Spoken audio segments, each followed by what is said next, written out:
All right, so let's talk about Chapter 7 material here for just a little bit. So your final exam, Part 2, is focused on Chapter 7. And Chapter 7, of course, is about quadratic equations and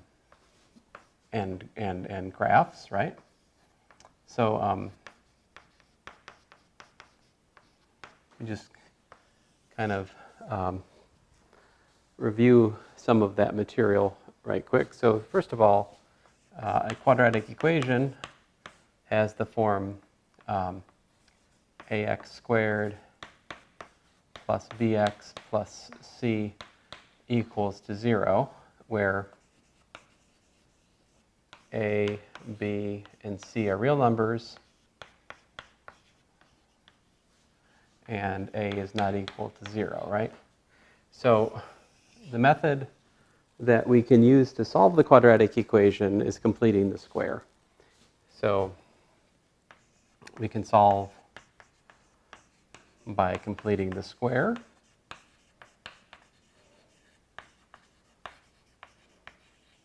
Etc. Remember that when we do that, we found out that b squared minus 4ac, the discriminant, gives you the three different cases that can happen, right? If it's greater than 0, if it's positive,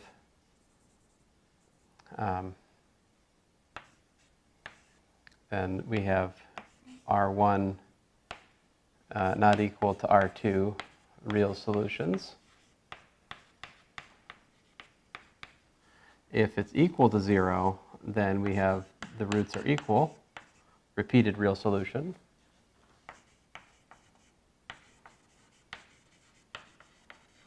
And finally, if the discriminant is less than 0, then we have the solution as the form alpha plus or minus I beta.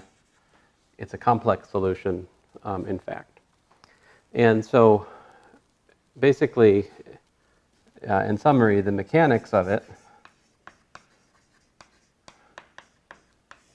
there was two basic patterns that we ran into. The one is that after you complete the square, you've got something like x minus alpha squared minus beta squared. And that, howdy. So that gives us that equal to 0 tells me that x is equal to alpha plus or minus beta. Actually, let me factor this a little bit here.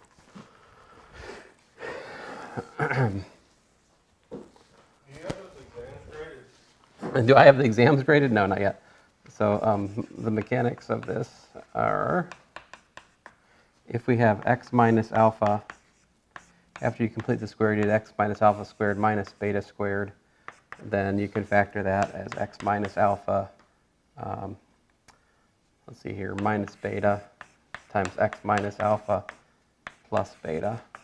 On the other hand, if you complete the square and you end up with the pattern x minus alpha squared plus beta squared, then you need complex numbers to factor. You get x minus alpha plus minus I beta, let's say, and x minus alpha plus I beta. So with completing the squares and complex numbers, we can always factor a quadratic like that. And if that's how it factors, then the corresponding solution is x is equal to alpha plus or minus beta, or in the complex case, the solution, complex solution is alpha plus or minus I beta. And then, of course, in the case that the root is repeated, then when you complete the square, you just get the square completed. And that's pretty much everything that happens. The other thing that, let's see here, other thing I should mention is that the vertex to the parabola, if this is what the thing looks like after you've completed the square, you can read off the vertex from completing the square. But I think rather than giving general formulas for that, I'd like to talk about some specific examples. I'll find the vertex. And so our goal today is just to talk about Chapter 7. I'm going to like reiterate how we solve the quadratic equation and also how we graph quadratics using that information. So that'll be like what final exam part 2 is about. So, so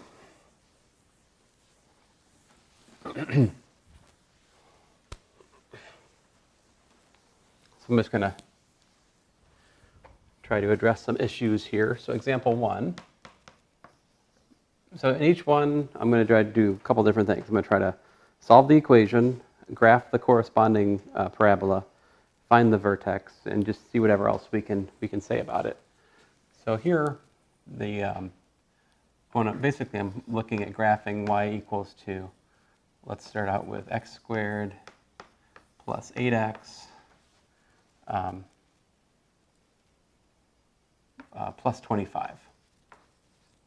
All right, so to graph this, it's helpful to know where the vertex is. So this is x plus 4 squared minus 16 plus 25, which is x plus 4 squared plus 9, right? So from this, I can see, aha, the vertex is at minus 4, 9, right? And what other information can we, whatever other information can you see from the completed square? Like, the vertex is there. I can see that there are complex solutions, right? Of, let me call this thing f of x, also to give it a name. So like f of x equals to 0 gives me x is equal to minus 4 plus or minus 3i. I can read that from this and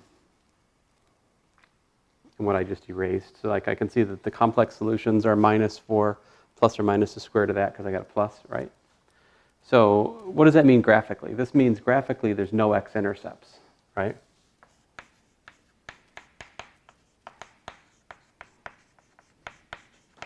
And then what else can I say? Y-intercept is what?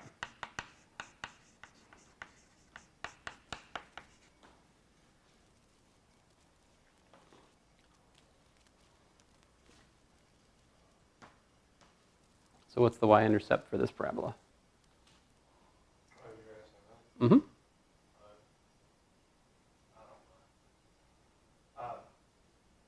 So y-intercept is where x is equal to 0, right? So you just put x equal to 0 in the original formula and you get 25, right?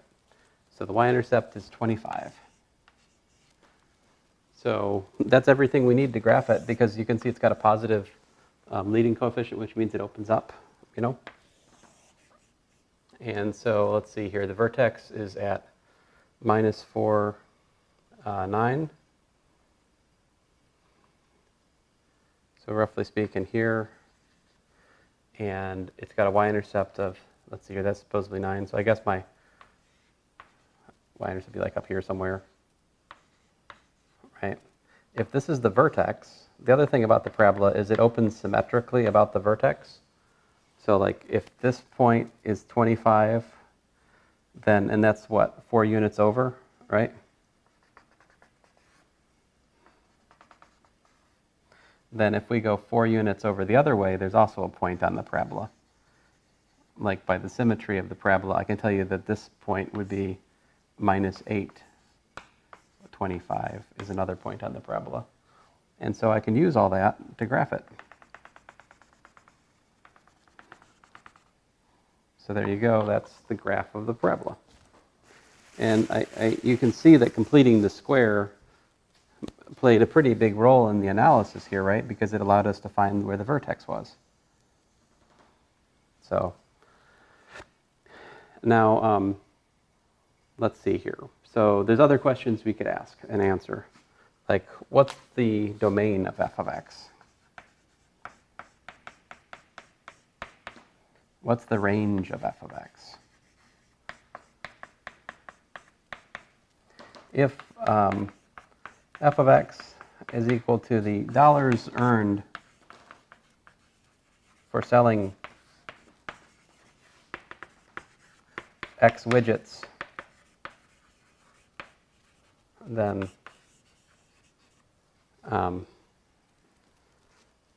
well, that's not a very interesting, I mean, that's kind of a ridiculous application because like x is negative. What does it mean to sell negative number of widgets?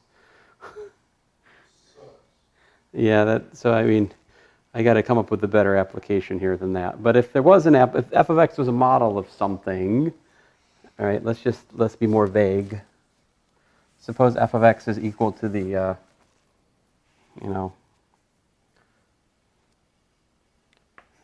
stuff from input x, whatever x means.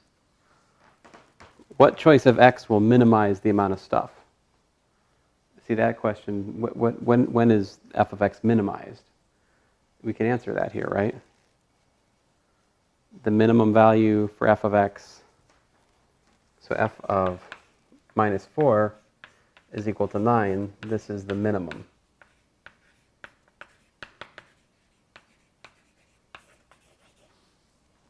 So if we know where the vertex is for a parabola and we have some real-world problem that has a parabolic model, then we can find a minimum or maximum for that parabolic model by looking for the vertex. That's pretty much how all of the word problems in Chapter 7 are formulated.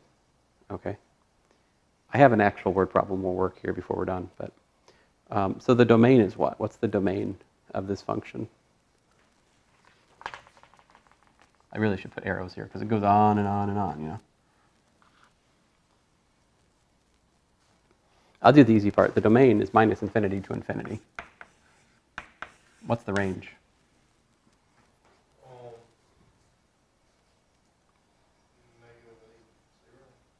Mm-mm.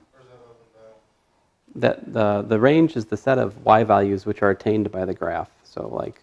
Okay, so it's up and down. Up and down. Yeah, the up and down. So it'd be 25 and up? No. I mean, 25 is in there, 9 is in there, but there's more, right? Every number between 9 and 25 is in the range. Nothing below 9, though, right? So the answer would be like 9 included to infinity. Because it keeps going, yeah. So there you go. I mean, this one example, I've covered about 4 or 5 different problems. Like, number 1, how do you solve the equation? Complete the square. And, I mean, this is a theorem I'm trying to encourage you guys to use if you want. If,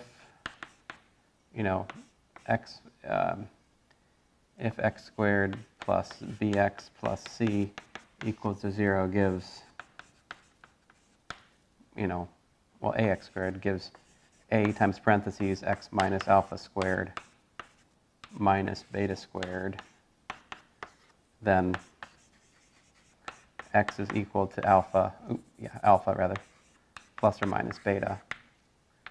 However, if a times x minus alpha squared plus beta squared equals to 0, then the solution is x is equal to alpha plus or minus I beta. So like that's something that I would definitely have on my, sheet of things I need to have right on hand. Now the final exam part 2 is open book. So yes, because I can't really enforce a closed book test online, so far as I know. I mean, I could try, but I just feel like I'd be just punishing the honest people, So, Now, so what I'm trying to say is, if you complete the square, you can just look at the completed square and read solutions directly off of it, That's what I did here. I had x plus 4 squared plus 9. I look at it, I go, aha. So that means alpha is equal to minus 4 and beta is 3. And so I've got, minus 4 plus or minus 3i is my solution. Now, Because it's a plus not. Plus not, right. Yeah, and I mean, and the mechanics of that is just this. So if you have this, then that gives us. Oh, okay. And then we get. But that's plus or minus I times beta. square root of the minus gives me the I, and the square root of the beta squared gives me the beta. I'm assuming beta is positive here. Well, I don't even need to do that, but anyway, so that's the proof, if you will, of that part of the theorem. But okay, let's look at another example.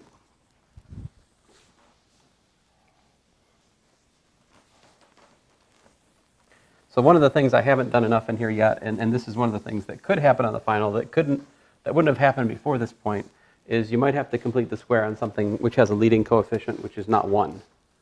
So I'll try to do one like that. Example 2, we could have something like 3x squared plus 6x minus 10 equals f of x, right? And so I usually put the f of x over here, sorry.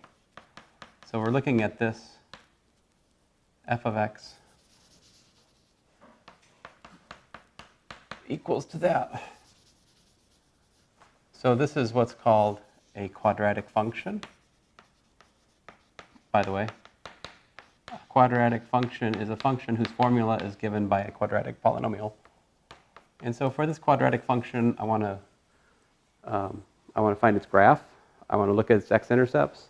And I want to find where the vertex is. I want to say like everything I said about the previous one, right? So the first thing I'm going to do, I mean, generically speaking, you can try to factor it, right? Like if it just straight up plain factored, that's great, much easier, right? But I don't think this one does. So I'm going to try completing the square on this. But the thing is, I've got this pesky 3, right? So I got to factor that out.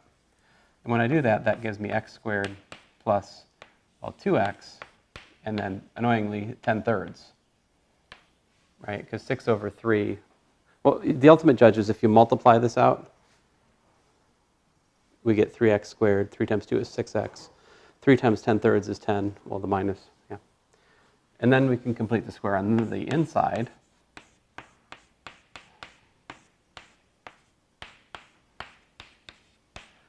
Then you got to add fractions.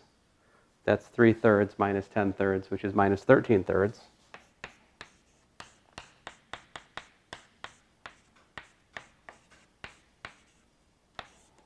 Right?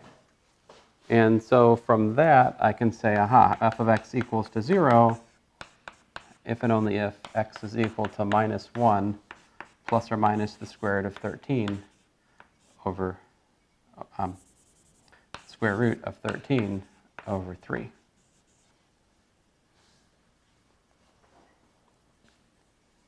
Using my theorem again.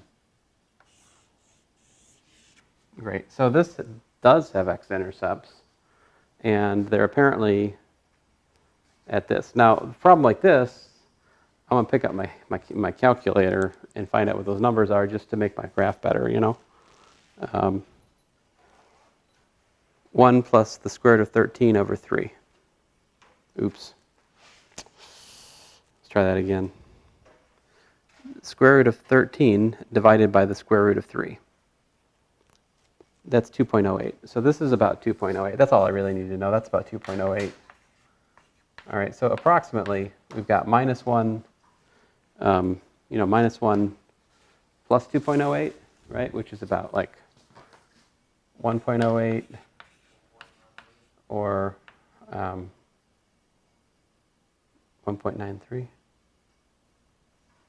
Or minus 3.08.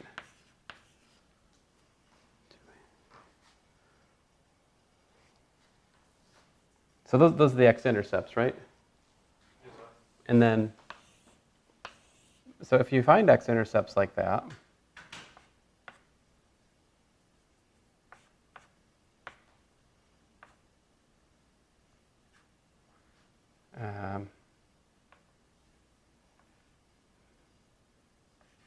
so, well, roughly speaking, here and here, then, I don't know, the vertex is somewhere in the middle.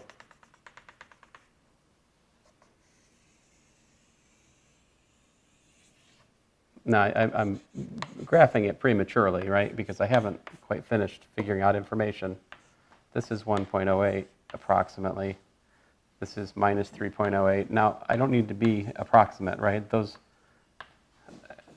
to be more precise, this is minus 1 minus the square root of 13 over 3, and this one is minus 1 plus the square root of 13 over 3. All right? I mean, that's specifically what those values are. Yes, sir. Something else, here's a theorem. Vertex is at R1 plus R2 over 2, where f of R1 equals f of R2 equals to 0. In fact, that theorem I just wrote, like the vertex is at the average of the roots, that's even true when the roots are complex.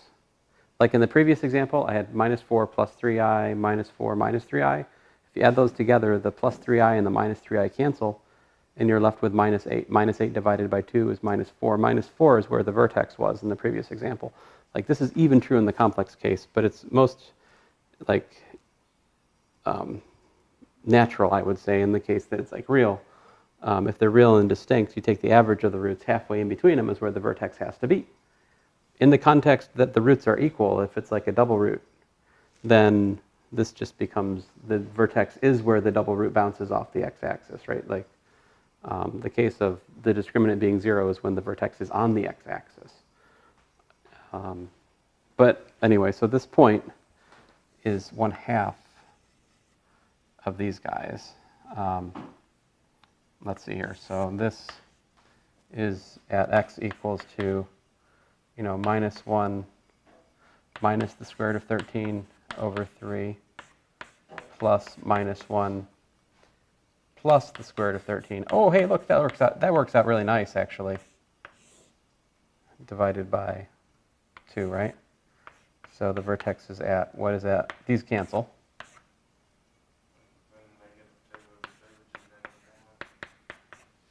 Which is something we really didn't need to work so hard to figure out because we already knew it back here, right? So like I didn't need to do all this to figure that out. I'm just pointing out that this formula works. That's useful for another sort of problem where maybe you don't want to complete the square, but you already have it factored, right? Like, for example, but I think this one's done. What's the minimum? The minimum value that this quadratic takes is minus 13 over 3. That happens when x is equal to minus 1. Oops, I forgot something. There's a 3 out here, right? So the minimum is not minus 13 over 3. The minimum is 3 times minus 13 over 3. The minimum is actually minus 13. The vertex, in fact, is, it's minus 1 comma minus 13. That's the vertex. So you got to be careful when there's a constant out front. Like you got to think about whether or not that needs to multiply through, But the real point of my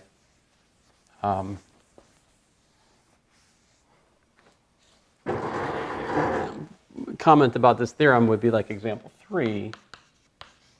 If you're given something like, I don't know, f of x is equal to x minus, 17 times x plus 50,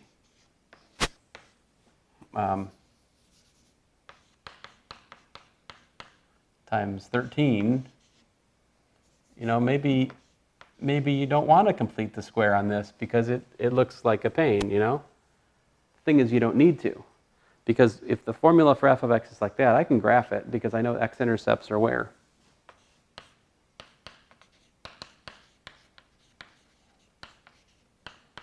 (17) and minus 50, right? And the y-intercept is what?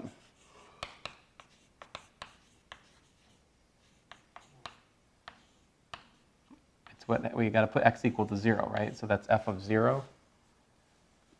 So we plug in 0 into that, we get 13 times minus 17 times 50. That's, it's a pretty big number.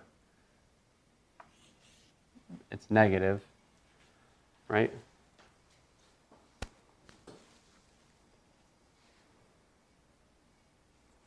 (13 times 17 times 50). Wow, 11,050. So the y-intercept here is minus 11,050. So obviously this is not going to be to scale, right? But, you know, one of the x-intercepts is 17. The other one's like minus 50. The y-intercept is at minus 11,000, right? Where's the vertex? Is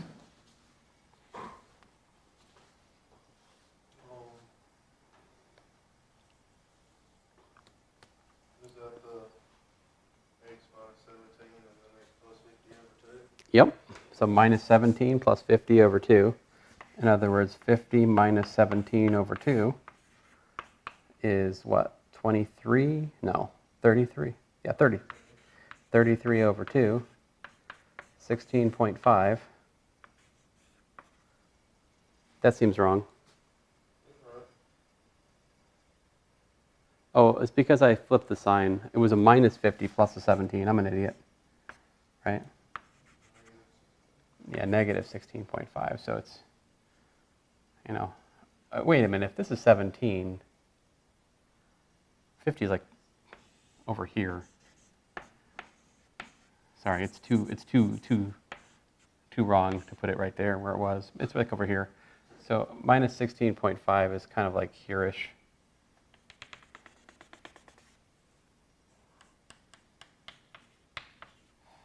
So I'm not sure exactly. But then the next question to ask is like, where is the vertex, right? So usually in this kind of question, I would say, you know, give me the coordinates of the vertex.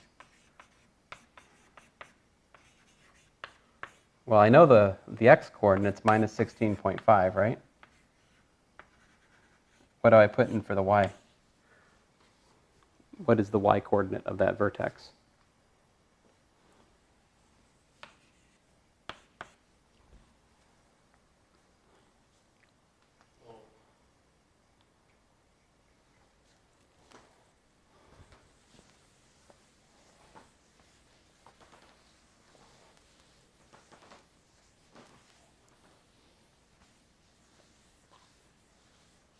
It's not the 11,050. No, that's the y-intercept. So to figure, right, I mean, to figure out the value of the graph, remember that a point on the graph is a point where y is equal to f of x, right? That's what defines the graph. So like every point on the graph satisfies that equation, y equals f of x. So here, Oh, and then like what's like in between negative 50 and 17, like you gotta tell what's in the middle of that? right, yeah, we got to figure out what is f of minus 16.5. And you just plug that in up there. Right, so that's going to be 13 times minus 16 plus minus 17 is minus 33.5.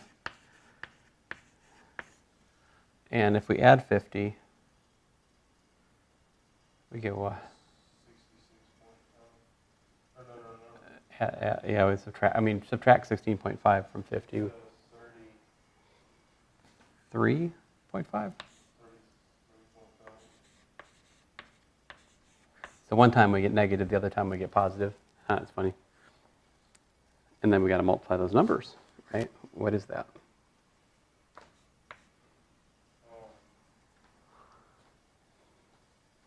I know it's going to be less than 11,000. I mean, more than 11,000 rather. But negative. Well, this is where talking about large negative numbers is annoying. It's going to be a number which is negative and larger in magnitude than 11,550. Negative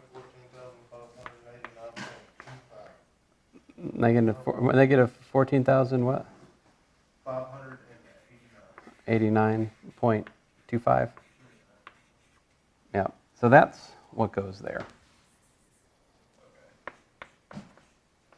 So, you know, I do spend a lot of time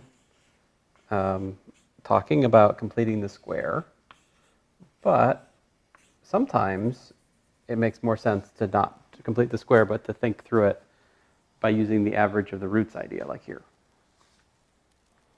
Now, of course, final exam part 2, you also have use of a graphing calculator or even like a website, right? Because I can't stop you from doing that either. So like you can use websites on final exam part 2. So it's kind of the Wild West, so to speak. So, you can plan ahead for that. I just ask that you do the work, It's the main thing. Let's see here. Example 4. And so finally I get to the word problem. Suppose we have lava, and then you've got cows. And so obviously if you have a river of molten lava, the cows will stay out of the lava because, they don't want to die. Oh, they're pretty dumb. They're pretty dumb. I have cows. You have cows.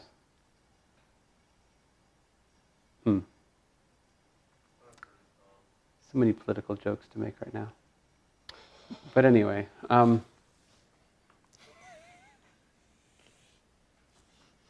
there you go. Let's make a fence around the cows.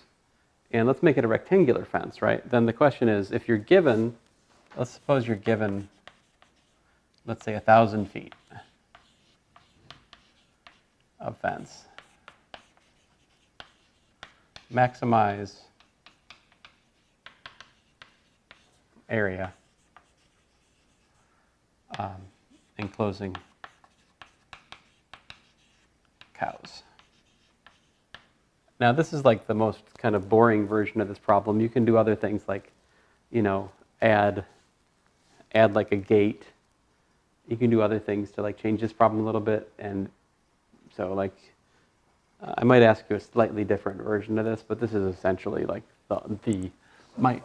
this is my go-to word problem for quadratic. Yeah. So what we're gonna do is we'll label this length x, right?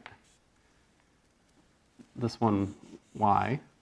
What's the area equal to? Right.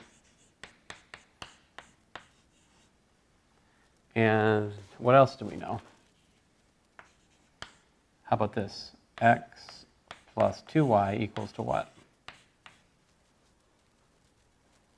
2y. Well, this is the fence, right? This is the fence. There's fence over here.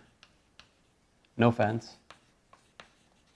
Oh, that's on So this is all of the fence. That's the perimeter of the fence we're laying out, right? So that's equal to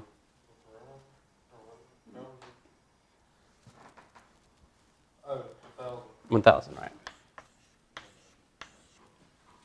Because we're going to use all the fence, all right? Now I can take that and I can either eliminate x or I can eliminate y. I suggest we eliminate y because we're used to thinking in x, so let's get rid of the y. So this says that 2y is 1,000 minus x, which then says y is 1,000 minus x over 2. So I take that and I plug it in over there, and this gives me that the area is x times 1,000 minus x over 2.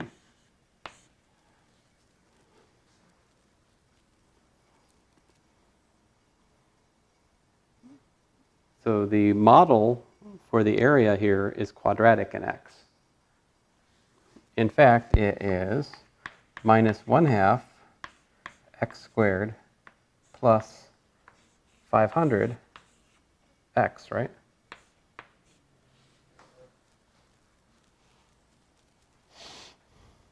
Now, we could complete the square here to figure out where the vertex is.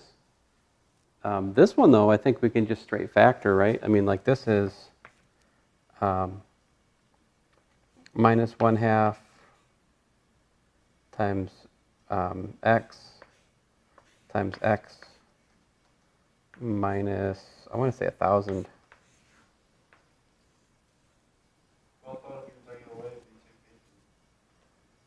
If you factor in a half out, half 500 would be 250. But I have to multiply back. Oh, yeah, that's right, it's 1,000. Oh, but one second here. I've made a mistake somewhere.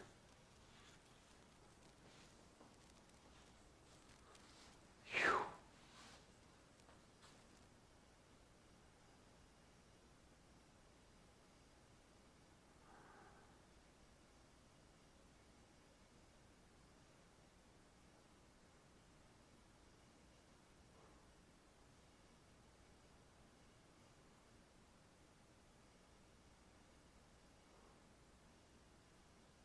I mean, I'm a dummy. Anyway, why? It was already factored to start with. Like, what am I doing?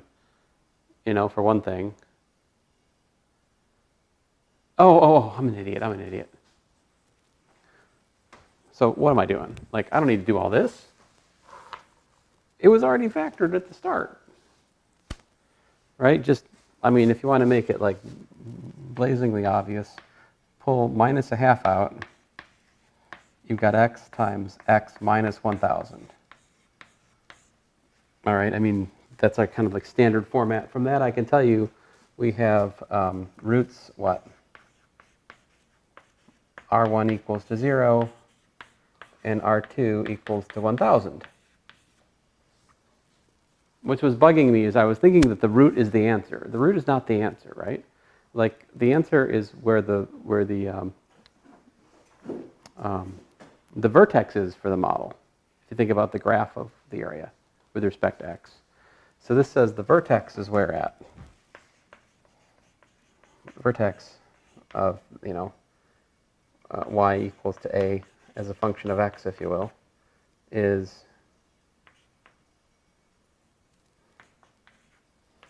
R1 plus R2 divided by 2, right? Which is 0 plus 1,000 divided by 2, which is 500. So we want to put x equal to 500 to maximize the area.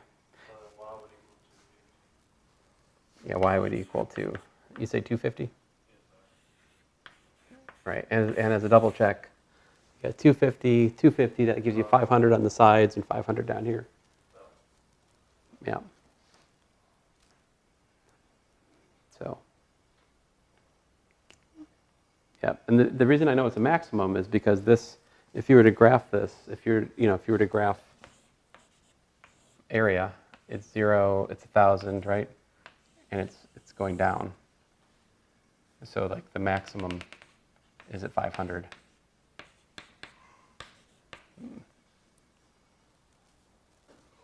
And that's how you solve that kind of problem. Basically, just write the formula for the area, use the perimeter equation to eliminate one of the variables, and what you should be left with after you do that is a quadratic. And then you can find the vertex of the quadratic using like the average of the roots. Or the other way you can find the vertex of a parabola is what?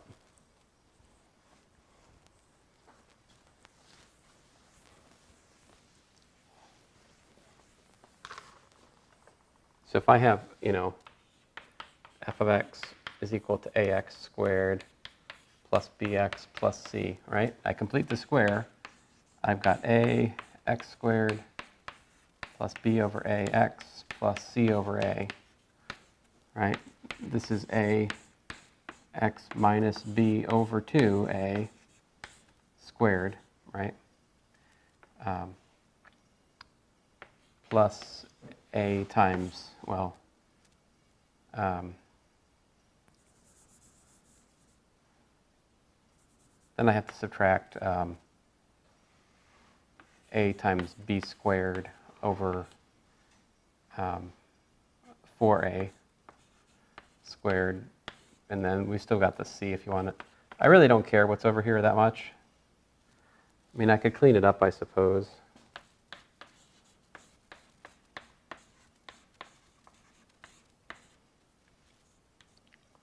Let's see here.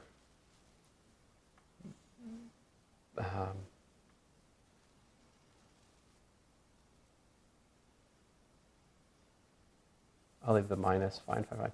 Minus b squared minus 4ac divided by 4a squared, I think that's right. Let me step back for a second.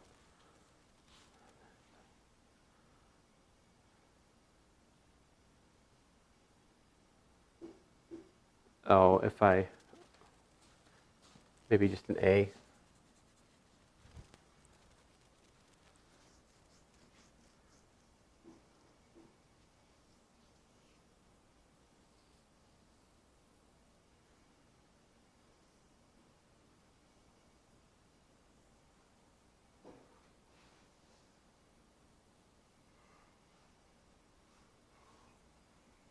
I think that's right. So, in short, the vertex is where? B over 2A. And then, 4AC minus B squared over 4A, if I did this right. So for what it's worth, there's like a stone cold formula for the vertex for, parabola. We should check that on one of my earlier examples. Let's double check my formula.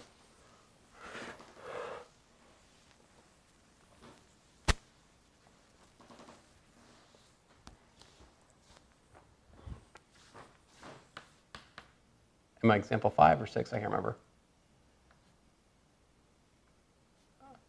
Call it 5. I'll call it 6 just to be safe. So we had f of x equal to x squared plus 6x minus 17. I complete the square. I really should put a 2 in the front here. So that's 2 times x squared plus 3x minus 17 over 2. So that's 2 times x plus 3 halves squared minus 9/4 minus 34 over 4, which is 2 times x plus 3 over 2 squared minus 43 over 2. So this says to me that vertex at minus 3 halves minus 43 over 2. Let's try my formula. So B equals to what here? 6. A is equal to 2. C is minus 17. So let's try it out. B over 2A, comma, 4AC minus B squared divided by 4A.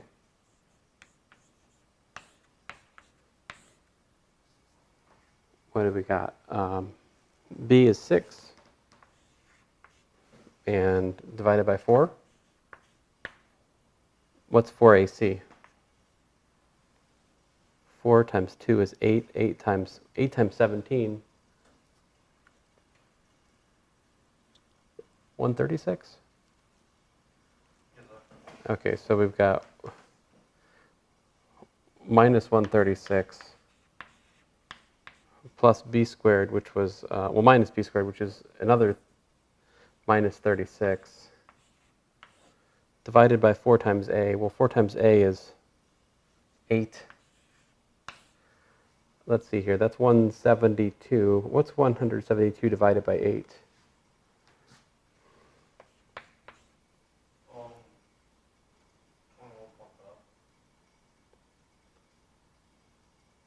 That's minus 43 over 4. That's 43 over 2, yeah, 2, excuse me. Maybe I've got a sign error.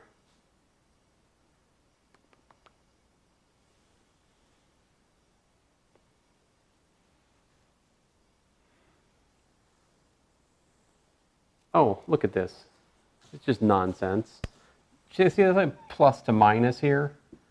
Total garbage. Look at that. That's a plus.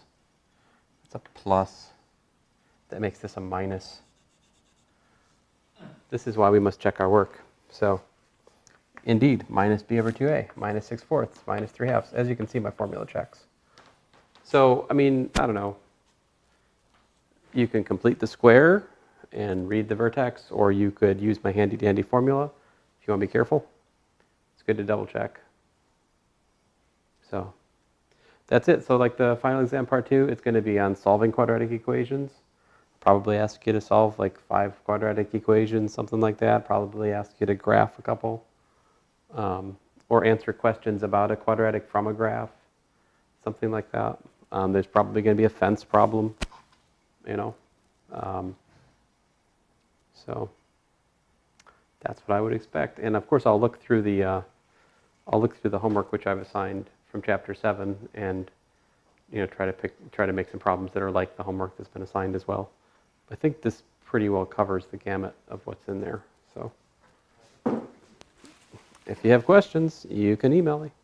And the final exam will be during the,